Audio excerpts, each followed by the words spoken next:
Jautājumu saprotam, mums nav nekādu. Ļoti labi. Tātad mēs pagājušajā stundā beidzām pie šī slaida, kas pastāstīja par vispār kā mērķiem mārketinga, un tad nu, mēs nonākam pie visinteresantākā, kādi tad mārketinga veidi ir. Mēs šos izrunājām vai nē? Es vairs īsti neatceros. Labi, ātri izskriešu. Tātad e-pasta mārketings, un šī tēma, protams, ir jūsu pirmais kontroldarbs. Tie, kuri jau iesnieguši, tad varat vēlreiz pārbaudīt, vai jūs esat pareizi atbildējuši uz jautājumiem. Un tie, kas ne, tad jums tas būs brīnišķīgais ieskats saprast varbūt dziļāk par to, kas tad īsti ir.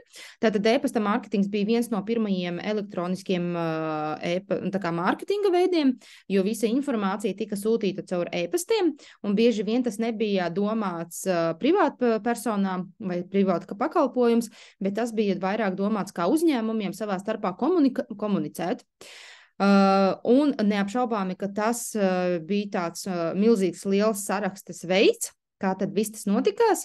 Protams, mūsu attīstība ir tik ļoti strauja, kad e-pastu aizstāja citi interneta mārketinga veidi, un viens no tiem ir meklētāja programmas mārketings, kurā mēs ievadot Google kādu jautājumu vai kādu atslēgas vārdu varam sameklēt daudz informācijas.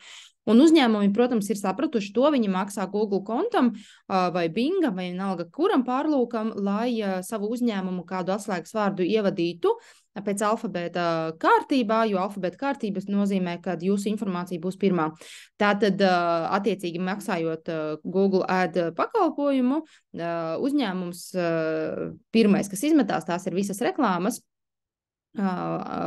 izejot no jūsu atslēgas vārda.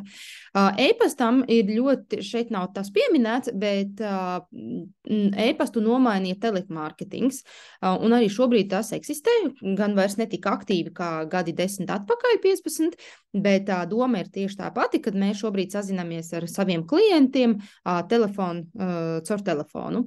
Tātad šis arī ir viens no tādiem, teiksim, B2B mārketinga veidiem, kad cilvēkus vēlās uzrunāt tieši jeb personiski.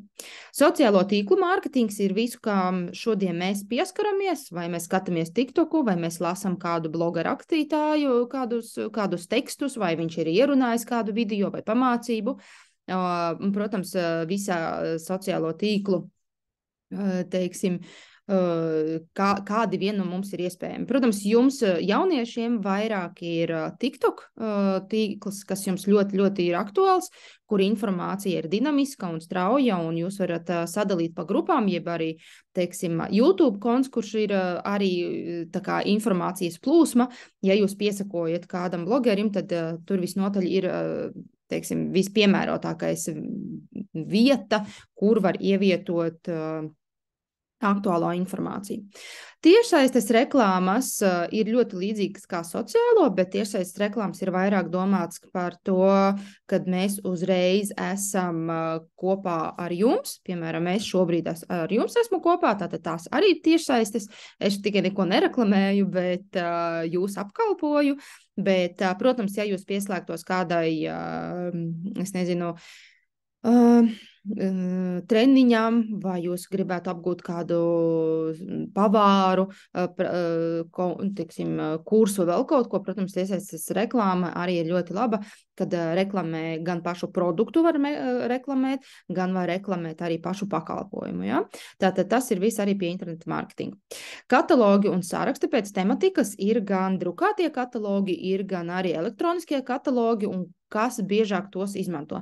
Drukātie katalogi ir palikuši tiem uzņēmumiem, piemēram, frizieriem, dizaineriem, arhitektiem, tad, kad nav iespējams vienā telpā vai nav iespējams fiziski pārvest tik daudz informācijas, tik daudz paraugu pie klienta.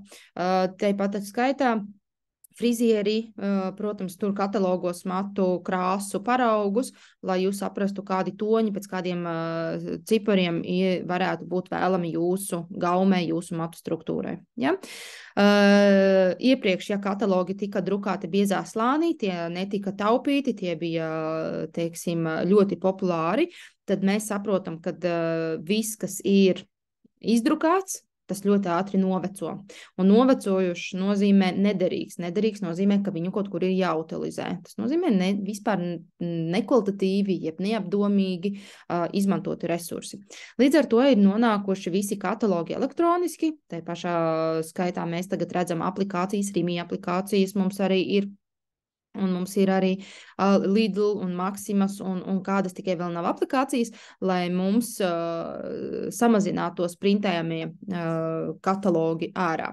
Visu var redzēt. Vēlreiz saku, ir izņēmumi, kuri nepieciešams pieskarties, aptaustīt, paskatīties, vai tiešām tas tā ir, jo es saku, bieži vien bildēs nevar atspoguļot to krāsu, kontūras, kā tas ir dzīvē, realitātē. Ja? Sabiedriskās attiecības, ja PR, protams, preses relīzes, rakstu sagatavošanas, tās arī ir visas pie interneta mārketinga veidiem. Tās var būt gan palikt internetu vidē, gan arī tikt izdrukātas, kā uz brošūrām. Pieņemsim, ja mums ir maz raksts laikrakstā ierakstīts par kādu teātri vai kādu smuku pasākumu, kas mums norisināsies tuvākajā laikā, tātad sabiedriskās attiecības rūpējās gan par uzņēmuma tēla veidošanu, gan par kādu pasākuma pozicionēšanu kādā laika periodā, vai arī tieši tāpatās preses relīze var būt rakstīta arī par politiskiem jaunumiem. Tātad tas viss var būt divējādās lomās, gan drukātajā, gan arī interneta vidē atrodamā sarakstē. Kas ir no tādiem kā mārketinga veidiem, tādiem atzarojumiem, jo mēs zinām, ka ir viens liels mārketings, bet tas sazarojās, un ir vairāki posmi. Tātad pirmais, kas man ļoti, ļoti pašai patīk, kā sociālais mārketings, jo tas ir vērsts uz mums kā sabiedrību, un tā mērķis nav nopelnīt. Tātad kādas tās reklāmas visbiežāk mēs sastopam kā sociālajiem mārketinga aspektiem? Viens no tiem ir informācija par vakcīnām, informācija par lieliem pasākumiem, CSDD, piemēram, sociālās reklāmas arī veido, kad esi droši uz ceļa, nepārkāp ātrumu, esi redzams uz ceļa. Ja? Tātad sociālais mārketings ir, teiksim, veidot lielu propagandu masveida sabiedrībai par kādu aktualitāti, jeb kaut kādu jaunumu. Ja šobrīd runāju par vakcīnām, tad mums uzreiz ir tāda ļoti nepatīkama sajūta, jo mēs esam dažādi cilvēki, un mūsu sabiedrības tā domāšana par vakcīnām ir arī atšķirīga. Bet tā ir tā informācija, ja, pieņemsim, jūs neesat vakcinēti pret masaliņām, veibakām, tuberkulozi vai pret ērču encefalocītu, bet jūs dzīvojat laukos vai jūs mīlat vienkārši dabu un jums ir daudz jāstaigā, ja? Tātad tās ir tās vakcīnas, kuras, īstenībā ārsti iesaka jau 1 gada vecumā visas saņemt, ja? Izņemot ērču encefalocītu. Nākamais, tātad mums ir zaļais mārketings, jau droši vien vārds zaļais ir atslēgas vārds, par kuru jūs varat uzreiz saprast, kas tad īsti tas ir, uz ko tas tiek attiecināts. Un, protams, tas viss domāts par, ne jau, kad mēs zaļās reklāmās uztaisīsim, bet tas, ka tas ir ekoloģisks, ka tas ir domāts par apkārtējo vidi un tas ir draudzīgs. Zaļais mārketings visbiežāk tiek izmantots, lai mēs saprastu, kāds produkts tiek veidots no ekoloģiskiem produktiem. Vai šīs, pieņemsim, pudeles vai iepakojumi ir otrais pārstrādājami. Vai mēs to varam utilizēt, vai mēs to varam pārstrādāt, vai pēc viņa neradīsies kādi atkritumi. Vai tieši otrādi mēs jau izmantojam otrreizējo pārstrādi. Ja? Tad tas ir zaļais mārketings. Kas to visbiežāk izmanto? Pārtikas produktos jūs varat redzēt, Lidl produktiem ir zaļā varde, kas nozīmē, tas nenozīmē, ka viņš ir slikts. Tieši otrādi, tā ir ekoloģiskā zīme, un zaļā vārda apzīmē, ka tas ir veidots no ekoloģiskiem un dabīgiem produktiem. Mums Latvijā, protams, ir karotīte kā kvalitātes un ekoloģijas zīme. Tātad tas ir tas, kurš mums dod tādu kā drošības sajūtu, kad šie produkti mums ir uzturā, teiksim, pat vēlami lietot. Ir, protams, arī skrejošais zaķīts balts. Tātad tas nozīmē, ka šie produkti nav testēti uz dzīvniekiem. Es jums vēl ielikšu uzskatas materiālu par ekoloģijas zīmēm, lai vienkārši informatīvu, lai jūs saprastu, ko kas nozīmē. Nākamais, pie kā mēs nonākam, ir neiromārketings. Neiromārketings, tas ir viss, kas saistīts ar mūsu maņām. Tātad mēs zinām, ka mūsu maņas ir redze, dzirde un oža. Un šeit, teiksim tā, viena tāda kā apslēptā maņa mums ir atmiņa. Tātad mums var rasties atmiņa, mums ir saglabājusi kādu dziesmu, skaņu, smaržu, kādu attēlu, kaut ko ļoti mīļu un patīkamu, sentimentālu, vai tieši pretēji, ļoti negatīvu, un mums tas ļoti, pieņemsim, biedē jau no bērnības iespējams, un tad līdz ar to varbūt mēs tieši otrādi noslēdzamies un nevēlamies neko dzirdēt par kaut ko tādu. Bet, ja es runāšu par tādiem kā pozitīviem piemēriem, tad neiromārketingā, ja pieņemsim, jūs ietu garām kādai konditorijai, Mārtiņa beķerējai, jūs sajustu kanēļa smaržu. Vai tas tiešām ir tas brīdis, kad ceptās kanēļa maizītes tajā beķerējā? Es domāju, ka nē. Un es tiešām zinu, ka tas tā nav, bet viņi izdala, rada smaržas speciālas ar tādu spilgti izteiktu vaniļas smaržu, lai jūs piesaistītu tajā brīdī, ejot garām. Un ja jūs esat vēl izsalcis, tad jūs esat tas cilvēks, uz ko šis mārketings ir nostrādājis. Tieši tāpat arī jebkurā lielveikalā, vai jūs ietu gar parfumērijas veikalu, jūs sajustu daudz skaistu smaržu vai arī vienu izteiktu smaržu, un jūs tas pievilinās uz to veikalu attiecīgi. Tāpat arī ar mūziku ir pierādīts, ka skaņa, kāpēc tad mums arī lielveikalos ir tik ļoti uz svētkiem, tieši pirms Ziemassvētkiem, īstenībā jau aiz 18. novembra, mēs ļoti bieži dzirdam Ziemassvētku mūziku, un tad veikals ir izkārtot Ziemassvētku tematikā, un kāpēc tāds ir? Tas ir tāpēc, lai rosinātu pircējam iegādāties neparedzētās preces, un šī atmosfēra mums liek justies jau tajā noskaņā, un tad, kad mēs esam priecīgi, mēs esam noskaņoti, un tad arī mūsu, teiksim, naudas maks arī atverās. Tātad tas arī tā kā pie tā neiromārketinga, ja mums ir priekšā ļoti skaistas dekorācijas un vēl ir mūzika, tad līdz ar to tās ir tās preces, ko visbiežāk cilvēki iegādāsies kā dāvaniņas, kā konfektes un tādā noskaņā, ja?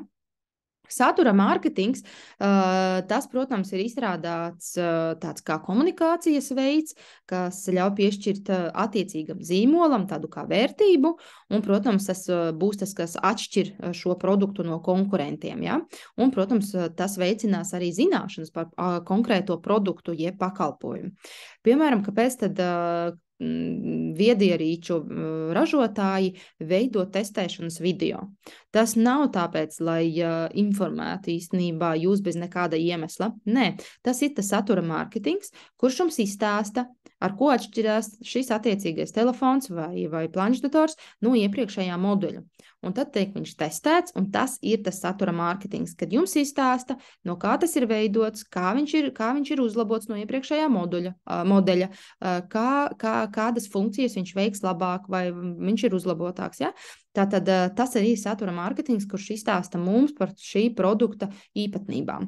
Un tas nav tikai par telefoniem, bet tas var būt arī par automobīļiem, kuri ir testēšanas automobīļi, un var redzēt, kādas tur ir iekšā salons, kā salonu var paprasīt, lai viņu pēc specifikas uzlabo, vai tas būtu elektroautomobīls, vai tas būtu dīzeļa automobīls. Ja?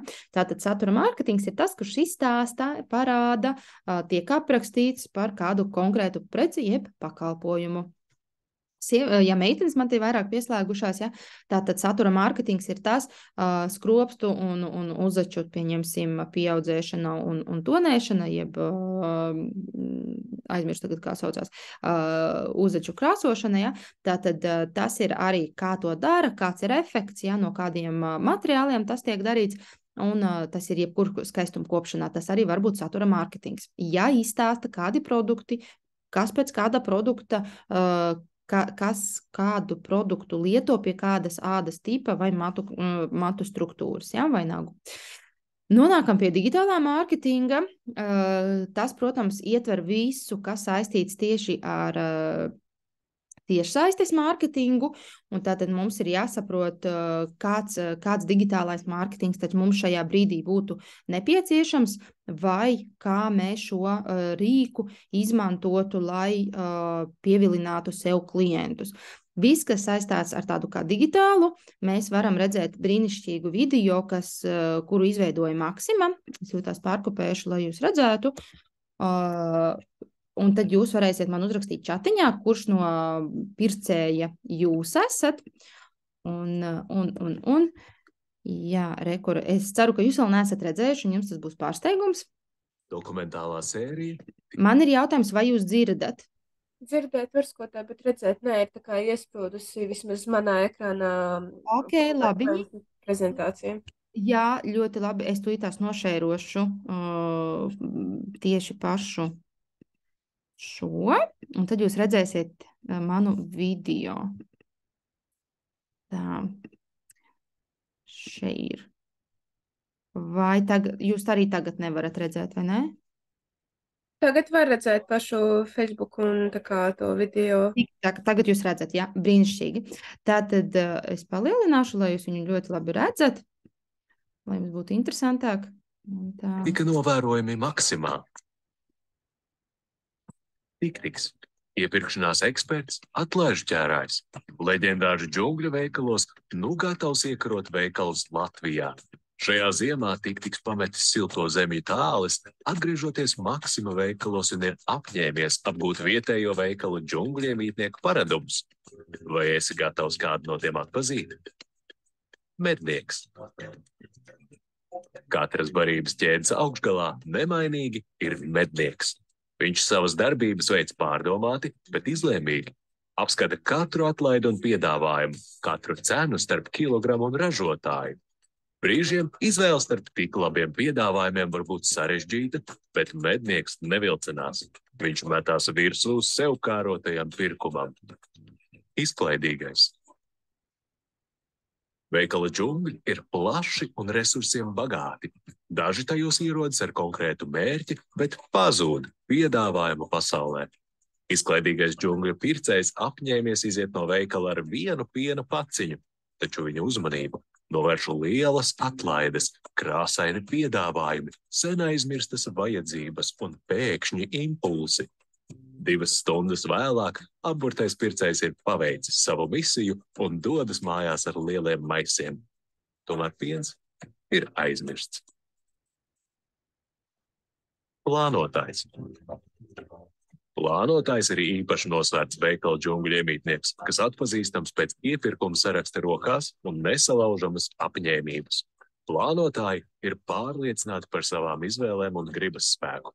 Neviens kārdinājums plānotāju neapturēs ceļā uz iepirkuma saraksta izpildi. Mazs nešķīts neskaitās. Perfekcionists. Šajā ziemā Tiktiks izvēlas veselīgus produktus un izskatās, ka arī veikala džungļu iemītnieki tos iemīļojuši, īpaši iepirkšanās perfekcionisti. Tu vaicās, kas tie ir? Perfekcionisti salātu daudzumu kārbiņā svērs līdz pat gramām, bet starp piedāvājumiem uzturvielām bagātāko preci. Kāpostu gūzmā atradīs perfektāko. Arī Tiktiks nolēms, ka laiks kļūt par perfekcionistu veselīgāk un izdevīgāk kā nekā. Ja savos draugos atpazīsti kādu no šiem pircēju tipiem, atzīmē šo cilvēku zemāk komentārā un droši dalies ar saviem veikala džungļu novērojumiem. Tātad, jā, šis ir mūsu Tiktiks. Jūs varat man droši uzrakstīt čatiņā par to, kurš tad džungļu iemītnieks esat jūs. Var arī visi būt. Tas ir atkarīgs, protams, no mūsu tā brīža vajadzībām vai kāds stāvoklis jums tur attiecīgi ir. Tā, tagad pašeirosim prezentāciju. Kur mums palika? Tā, vienu sekundīti. Tā, jūs jau man varat droši rakstīt. Jūs man varat droši rakstīt. Un tā tad. Aha, arī kur jānošērosim.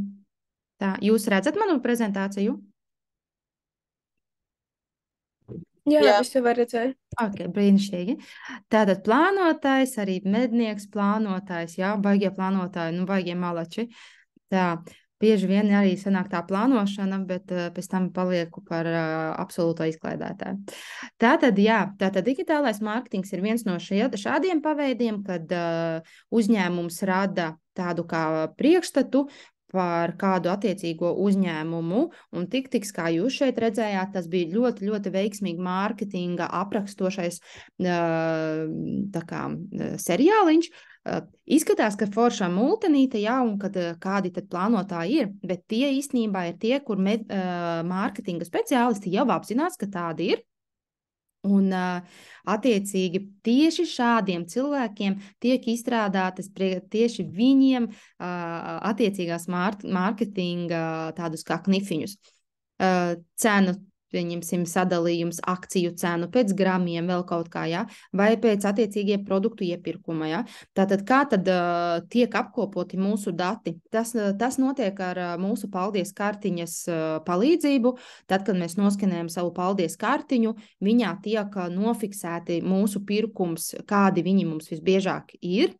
Un tātad līdz ar to jums tiek piedāvātas, jeb uz jums tiek vairāk tendētas tās cenas, jeb uzņēmuma produktu klāsts, kurš attiecīgajā mēnesī vai attiecīgā periodā ir biežāk sastopams. Ja? Tagad jūsu uzdevums šeit redzat pirmo mārketinga veidu. Jūs man čatiņā droši uzrakstiet, kas jūsuprāt ir pirmā reklāma, kāds mārketinga veids šis ir jūsuprāt. Tātad beigta balle. Jūs droši varat uzrakstīt, kāds mārketinga veids tas ir, un būtu forši, ja jūs varētu padomāt vai arī uzrakstīt, kas ir šīs reklāmas, teiksim, devējs, nu, kas palūdza šādu reklāmu uztaisīt. Droši nekautrējieties, mums drīz arī beigsies arī stunda. Tā, droši man čatiņā rakstat. Vēl viena minūtīte, un tad es jums pateikšu priekšā. Varat arī ieslēgt mikrofonu un man atbildēt, ja jums ir jau idejas.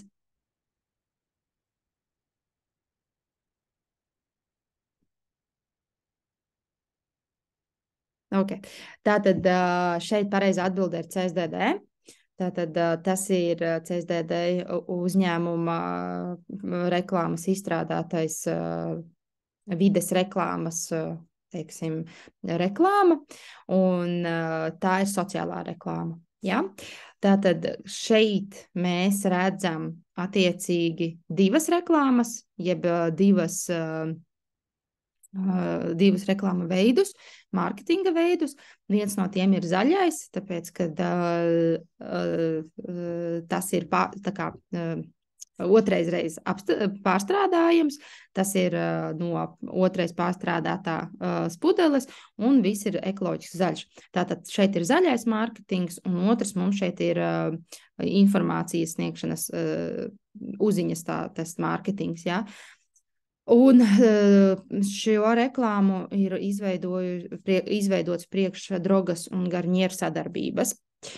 Tas ir divas reklāmas. Es gribēju vēl parādīt vēl vienu YouTube video, kuru varbūt es ielikšu jums linkā. Ir CSDD reklāma, kura ietver gandrīz visus mārketinga veidus, jo varbūt esat redzējuši, vai jums, ja jums ir interese, iemetiet YouTube'ā CSDD, neesi zombijs, par ceļu satiksmes drošību. Protams, viss tas saistīts un domāts ir par sociālo jeb sabiedrību, lai mēs stūrējot pie, atrodoties mašīnā, stūrējot mašīnu, vadot, mēs nesēdētu telefonā. Ja? Tātad ļoti, ļoti amizants video. bišķīt biedējoši, bet, tas tā ir. Ātri izskriesim mēs Ābrahama Maslova vajadzību piramīdē. Tātad Ābrahams Maslovs 1954. gadā definēja šo piramīdu. Šī piramīda ir jāskatās no apakšas ar šo zilo skaisto zīmējumu. Un apakšā mums ir tās mūsu pašas primārās vajadzības, jeb fizioloģiskās vajadzības, bez kuras mēs nevaram eksistēt. Tas ir ēdiens, ūdens, apģērbs, miegs, atpūta, arī, protams, maidzīvnieki, jeb tā kā dzīvnieki, kas mums varētu būt apkārt. Drošība būs nākamais punkts, un aizsardzība, protams, tā ir veselība, darbs vai īpašums vai stabilitāte, jeb miers, mājas, Tātad drošība un aizsardzība ir viss, ko jūs varat iedomāties, kad jūs varat justies emocionāli un fiziski droši un aizsargāti. Pieņemsim, drošība nozīmē ģimene, māja, ienākumi, stabili, aizsardzība, veselības apdrošināšana, valstī tā kā mēs zinām, kad valstī arī ir cilvēki, organizācijas, kas rūpējās par mūsu ģeopolitisko situāciju, gan par veselības, gan par ekonomikas, Tātad, kad mums ir arī policisti un ugunsdzēsēji, tātad tas viss rada to drošību un aizsardzību, Nākamais punkts mums ir mīlestība un piederība. Mīlestība un piederība mums ir ģimene, draugi, tuvi cilvēki, sabiedrība, tauta kā tāda. Tātad jūs nedzīvojat kaut kādā salā vieni paši ar dzīvniekiem. Tātad mēs esam kā sabiedrība un tā atpazīstamība, tā piederība tai pašiem kolēģiem, kursabiedriem, ģimenei, radu pulkam, jeb, ja jums ir, es nezinu, kāda pulciņa, tātad tā ir tā piederība, bez kuras mēs arī nejustos, teiksim, nedroši mēs nejustos, gan tā pilnvērtīga dzīvesveids mums arī tā kā īsti nebūtu. Nākamie 2 posmi mums ir vairāk tā kā uz pašizaugsmi vērsti, un tas ir novērtējums un cieņa. Tātad mums ir ļoti svarīgi, kad mūs atzīst, uzslavē, protams, gan ģimene, gan draugi, kas pasaka, mālacis, tu esi forši, tagad tu studē, tagad mācies, tu esi atradis darbu, un tev viss ļoti labi sanāk, un arī darbā vēl paslavē, pasaka, ka šomēnes tu esi tiešām veicis ļoti labus darbus, no tevis var mācīties, tu esi šī mēneša labākais darbinieks, tavas idejas ir ļoti brīnišķīgas, un mums vajadzētu tiešām, lai tu mums palīdzi šīs idejas arī realizēt. Tā kā, vai arī tai pašā arī ģimenē, ja pasaka, šajā mācību gadā tu esi baigais bijis malacis, tu esi palīdzējis gan ģimenei, gan mūs atbalstījis, tu esi baigais palīgs, un mēs mīlam par tevi, par to, ka tu vispār esi, Tātad tas novērtējums un cieņa mums ir katram, lai mēs būtu emocionāli veseli, atbalstīti, šis mums arī ir ļoti svarīgi. Pašizpausme, tas ir jau tad, kad jums ir iegūta izglītība, kad jūs esat jau stabilā darbā, kurā jūs varat kāpt pa karjeras kāpnēm, un jūs jau varat palīdzēt citam, mācīt kādu citu, jūs varat nodarboties ar labdarību, jūs jau varat veikt kādas tādas lielākas lietas, kas dara pilnvērtīgu gan jūsu apkārtējos. Un nākamais slaids ir tāds tā kā nelielam humoram, kad kā mainās īstenībā mūsu prioritātes. Pirms dzēriena un ēdiena, protams, būs Wi-Fi, jo bez Wi-Fi mēs īstenībā nevarēsim neko izdarīt, ne pastrādāt iespējams, ne sociālos kontus atjaunot. Tas ir tāds mazs joks, bet, ja tā skatāmies, tad mūsu šī brīža pie tā paša safety, kas ir drošība, Wi-Fi īstenībā arī ir viens no, jo mums viss šobrīd ir ļoti digitāls, tāpat ir e-paraksti, un arī mūsu stunda šobrīd notiek caur interneta palīdzību. Un tāpat arī ļoti svarīgi mums ir ne tikai vienkārši Wi-Fi, bet arī droši internets. Un tātad jūs arī apzināties, kā var ielausties mūsu datoros, mūsu kontos, mūsu telefonos. Tātad šis arī ir kā drošība. Tātad šis mums ir par Ābrahamu Maslovu, un kāpēc viņš šo vispār bija izdomājis, un kāpēc tas šita tik ļoti svarīgi. Tāpēc, ka kādreiz nebija jau tik ļoti sakārtots, pat īstenībā mārketings nebija vēl tāds tā kā definēts, to definēja mums Filips Kotlers, kur jūs redzat Moodlē, ir ielikti viņa darbi, viņu grāmatas, lai jūs varētu pāršķirstīt, varbūt palasīt, ja jums bibliotekā ir tādas iespējas sameklēt. Un šeit pat arī Abrahams Maslovs bija tas, kurš saprata tajā laikā, kad vajadzības nav jau tikai tā kā paēst, padzert un aiziet uz darbu, bet tas ir tas, kad mēs varam definēt un kāpt pa maziem solīšiem uz šo pašizaugsmu vai pašrealizāciju. Ja? Un tikai tad, kad cilvēks apzinās, kurā stadijā viņš šobrīd atrodas un cik tālu viņam vēl ir līdz tādai pašizaugsmei un kas viņus traucē, ja? Tātad var apzināt tādu kā pilnvērtīgu dzīvesveidu un, protams, aizejot atpakaļ uz gan uz mārketingu, gan uz ekonomiku, mēs varam saprast, kuri soļi ir nepieciešami veikt, jeb attīstīt, jeb sameklēt, kurā brīdī šobrīd mūsu, mērķa auditorija atrodas, varbūt viņiem ļoti, ļoti svarīgi šobrīd ir drošība, tad mēs piedāvājam signalizācijas, mēs piedāvājam visādas telefonu un datoru aizsardzības programmas, tā kā viss, ko mēs varam iedomāties, tātad to mēs varam arī piedāvāt, ja? Tās ir tās lietiņas. Nākamā tēma mums būs par mārketinga koncepcijām, tas būs tāds diezgan garš un plašs temats, tāpēc mums ir palikusi 1,5 minūte, ja jums ir kādi jautājumi, jūs man droši varat tagad uzdot, vai jums tas attiecās uz šo tēmu, ko mēs šodien izgājām cauri mārketinga veidiem, vai arī uz kādu kontrolu darbu, ko jūs esat pildījuši. Vienalga, droši, ja jums ir.